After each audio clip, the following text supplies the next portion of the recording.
দর্শক, পাকিস্তানের বিপক্ষে তৃতীয় এবং শেষ টি-20 ম্যাচে ব্যাট হাতে 4 ছক্কার ঝড় তোলেন পারভেজ হোসেন ইমন। মাঠে নেমে এদিন করলেন অবিশ্বাস্য রেকর্ড।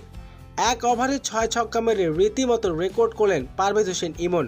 আর এদিন ব্যাট হাতে অবিশ্বাস্য এক ইনিংস খেলেছেন তিনি। দর্শক, বিস্তারিত থাকছে ভিডিওর প্রতিবেদনে।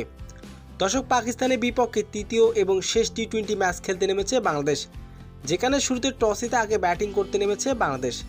টান টান উত্তেজনার ম্যাচে আজ শুরুতে ব্যাটিং করতে নেমেছে তানজিদ হাসান তামিম এবং ইমন হোসেন পারভেজ। শুরুতে ব্যাটিং করতে নেমে 4 ছক্কার টানটপ তুলেন পারভেজ। পাকিস্তানের বলারদের পিটিয়ে এদিন নাস্তানাবদ করেছেন এই ব্যাটার। অবশ্য ব্যাট হাতে এদিন একবার সুযোগ পান তিনি, তবে সেই সুযোগ কাজে লাগিয়েছেন পারভেজ হোসেন ইমন। মাঠে নেমে 4 ছক্কার টানটপ দেখান এই ব্যাটার। পারভেজ হোসেন ইমন এদিন মাত্র 30 বলে 100 রানের অবিশ্বাস্য এক ইনিংস খেলেছেন এই ব্যাটার। দলের হয়ে সর্বোচ্চ এদিন রান করেছেন এই ক্রিকেটার। 100 রানের ইনিংসে ছিল 60টি ছক্কা এবং 5টি চারের মার। তানজিদ হাসান তামিমকে নিয়ে এদিন করেছেন বিশ্ব রেকর্ড। ব্যাট হাতে দেখিয়েছেন তার প্রতিভা।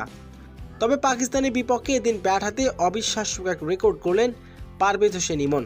তো দর্শক, পারভেজ হোসেন ইমনের এমন অবিশ্বাস্য ব্যাটিং আপনার কেমন লেগেছে? দর্শক, জানিয়ে দিন আপনার মূল্যবান মতামতটি কমেন্ট বক্সে।